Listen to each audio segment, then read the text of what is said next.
আসসালামু আলাইকুম বন্ধুরা, সবাই কেমন আছেন? আশা করি অনেক বেশি ভালো আছেন।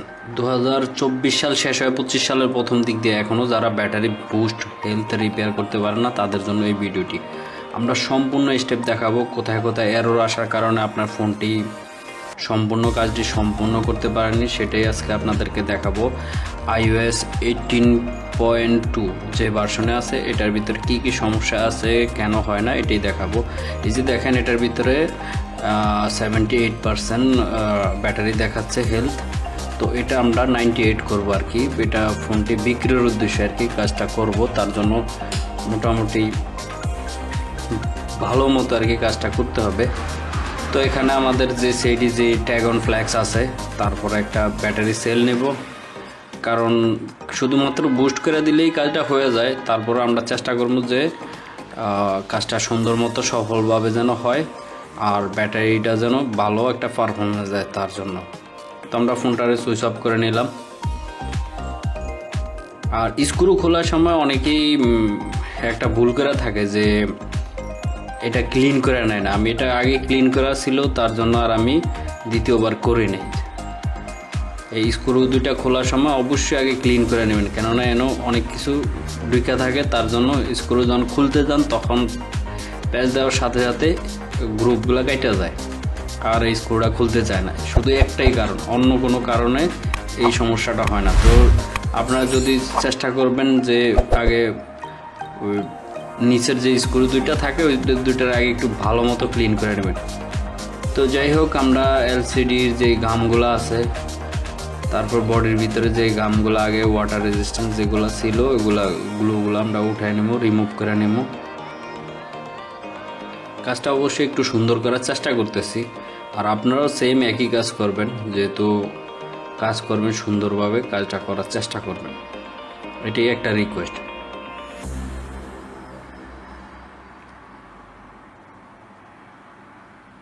আমাদের ক্লিন করা, যেহেতু ভিডিওটা অনেক লম্বা তার জন্য একটু ভিডিও কেটে মেটে দিছি। ভিডিও অবশ্যই বেশ লম্বা হয়, তার জন্য আমরা ডিলিট করতে হয় কিছু পার্ট। তো যেগুলো সহজ পার্ট, যেগুলো আপনারা করতে পারবেন, ওগুলো আমি ডিলিট করে দিছি। তো এখানে আমরা যেই লিকুইডটা ইউজ করছি এটা হচ্ছে থিনার, মূলত কেরোসিন থিনার, যেটা দুই টাইপের হয়। তো আমরা ভালো টাইপ, যেটা ভালো মানের যেটা, ওই থিনারটাই সবসময় ইউজ করি। একটা আছে পেন্টের আর একটা আছে ইন্ডাস্ট্রিয়াল, যেটা বটতলের গায়ে লেখা থাকে আর কি। তো আমরা ট্যাগ অন ফ্ল্যাক্সটি বের করে নিলাম। এটার ভিতরে আমরা আগে জয়েন দিয়ে নিব।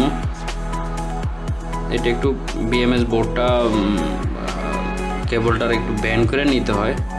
এটা আমার ক্যামেরা অ্যাঙ্গেলটা, যেটা আমি ভিডিও শ্যুট করছি ওই টাইম আমার কাজটি কমপ্লিট হয় না, মানে এক সাইডে ছিল আর কি, ওটা আমি খেয়াল করে নেই। তো একটু দেখে নেবেন, একটু ব্যান্ড করে নিতে হয়, এতটুকু ব্যান্ড করে নিতে হয়। এখানে যে সিআইডির যে আমাদের ইয়ে আছে, যে টুলস আছে B1SE, এটা আর কি। প্রথমে আমরা যেটা করবো, দেখেন এই জায়গায় আমার একটু ভুল হয়েছে, মিস্টেক হয়েছে। এখানে এটা লাগানোর সাথে সাথে আনঅ্যাক্টিভেট দেখাচ্ছে, তো শুধু এক ক্লিক দিয়ে আমরা অ্যাক্টিভেট করলাম। তারপর ব্যাটারি বুস্ট যেটা আছে এটা আর কি, ব্যাটারি 98% হেলথ করে দিলাম। তারপরে এবার সাইকেল ব্যাটারি কতবার চার্জ হয়েছে এটাও আর কি আমরা দিয়ে নিলাম। এখানে আমরা মাইনাস করবো, মাইনাস একটু ক্যালকুলেট করে নিতে হয়। যদি একবারে সাইকেল ক্লিয়ার করে দেন তাহলে বেশিরভাগ সময় আপনার আননোন পার্ট আসার সম্ভাবনা থাকে আর কি। যেমন এটার ভিতরে লেখা ডিসপ্লেতে শো করতে পারে, তার জন্য একটু বাড়ায় দিলাম আর কি, 98 তারপরে 127 দিলাম। জাস্ট এতটুকুই মাথায় রাখবেন, একদম জিরো করে দিবেন না, জিরো করলে কাজটা হবে না। অনেক সময় আমরা দেখি যে এই ব্যাটারি এরর মেসেজটা চলে আসে। 127 রাখলাম, 98% হেলথ রাখলাম, বাস এতটুকুই কাজ, আর কিচ্ছু করতে হবে না। এরপরে আমাদের কাজটি হচ্ছে ফ্ল্যাশিংয়ের কাজ। বর্তমানে জানেন যে iOS 18 যে ভার্সনটা আছে 18.2 এইটা আর কি, এটাতে একটু ঝামেলা করে। তো এটা আপনাদেরকে দেখাবো। ব্যাটারি হেলথ এখানে টিক মার্কটা দিয়ে নেবেন। এখানে বলতেছে যে আপনার ফোনটা রিবুট ম্যানুয়ালি, ঠিক আছে। এখানে দেখেন সম্পূর্ণ শো করতেছে। এটা পাওয়ার আপ বাটন, তারপরে ডাউন বাটন দিয়ে তারপরে পাওয়ার বাটন প্রেস করে রাখলেই এটা চলে আসবে। এই যে আমাদের কাজটি কমপ্লিট, অ্যাক্টিভ করে নিব, অ্যাক্টিভও সাকসেস। এবার আমাদের ফোনটি প্যাক করার পালা। 98% দেখাচ্ছে বরাবরই।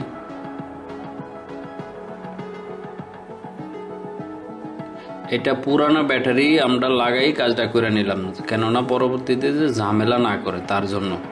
অনেক সময় সোল্ডারিং করার সময় আপনার আসে যে আপনার ইপ্রোম ব্যাটারি, ইপ্রোম যেটা, এটা অ্যাবনর্মাল হয়ে যায়, তার জন্য আগেই করে নিছে আর কি।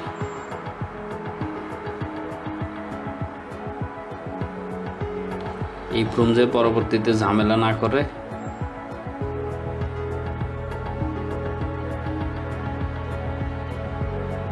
আবার দেখলাম, সম্পূর্ণ চেক করে নিলাম।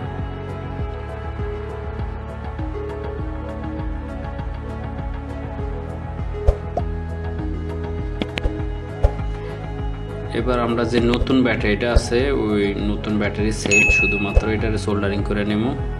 সোল্ডারিং করা নেওয়ার উদ্দেশ্যটাই হয়েছে আগেভাগে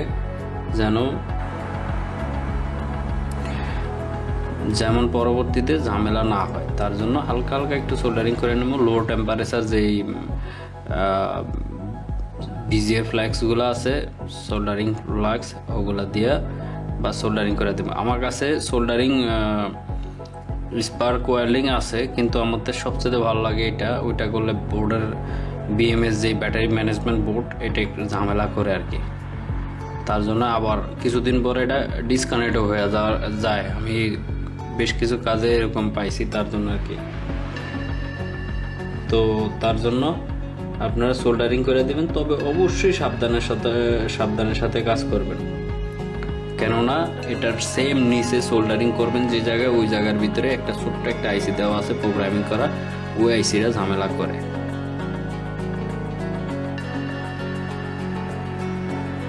তো অবশ্যই ফিটিং করার সময় ভালোভাবে সেফটি করে নেবেন, যে ঝামেলা যে না হয়, যে এক কাজ বারবার যে না করতে হবে।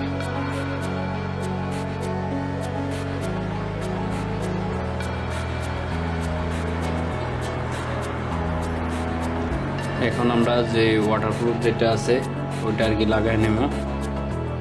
ওয়াটারপ্রুফ না, এটা ডাস্ট প্রুফ বলতে হয়। ওয়াটারপ্রুফ একবার খোলার পরে প্রপারলি কাজ করে না, অথবা কাজ করলেও তেমন একটা যে 100% কাজ করে ওই রকমটা আর কি করে না। তো আমরা ফোনটা প্যাক করে দেব। তো ভিডিওটি এখানে শেষ করতে হইতেছে। যদি আপনার আরও কোনো কিছু জানার থাকে অবশ্যই কমেন্ট করবেন। আর যদি অতিও জরুরি থাকে আইফোনের ব্যাপারে কোনো এরর অথবা কোনো কিছু যদি সমস্যা থাকে, তাহলে অতি জরুরি আপনার মেসেজে হোয়াটসঅ্যাপ করবেন। হোয়াটসঅ্যাপে আমি অবশ্যই সবসময় চেষ্টা করি যে আপনাদের রিপ্লাই দেওয়ার জন্য। যেমন আপনারা হয়তো বা ছোটোখাটো ব্যাপার নিয়ে মেসেজ দিয়ে, যেগুলো অলরেডি ইউটিউবে আছে, ইন্টারনেট আছে, ওগুলো নিয়ে মেসেজ যদি করেন, ওইটা নিয়ে খুবই বাজে লাগে। যেমন আপনি হয়তো আমার ভিডিও দেখছেন, আরও দু একটা ভিডিও দেখলে আপনি সমস্যাটা পাওয়া যান, কিন্তু আপনার ওইটা করবেন না, ডাইরেক্ট মেসেজ দিবেন। মেসেজ দিয়ে তো অপেক্ষা করবেন না, তার উপরে কল দিয়ে বসে থাকবেন। তো আমার অনুরোধ রইল, আপনার মেসেজ দিবেন, একটু সময় দিবেন, 5-10 মিনিট সময় দিবেন, তারপরে আমার নক করবেন, কল দিবেন যদি না পান। ঠিক আছে? হোয়াটসঅ্যাপে নাম্বার দেওয়া আছে ভিডিও ডেসক্রিপশনে, দেখা তারপরে আমারে কল দিবেন, মেসেজ দিবেন, কল না মেসেজ দিয়ে অপেক্ষা করবেন।